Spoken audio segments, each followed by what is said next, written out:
5 things that are actually worth your money.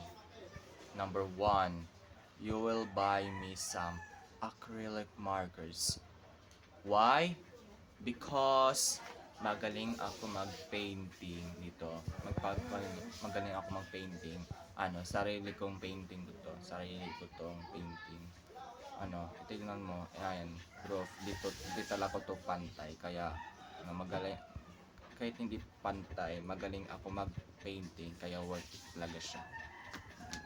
Number 2, buy me some oil pastels. Number 3, buy me some pencil sets. Number 4, buy me some brush pens for my calligraphy. And number 5, put your money into my wallet. Why? Because panggastos ko sa school, skincare at mga needs ko talaga. Kaya need ko talaga ng money. Pwede nyo din ipadala sa debit card ko o sa GCash. Yan naman po.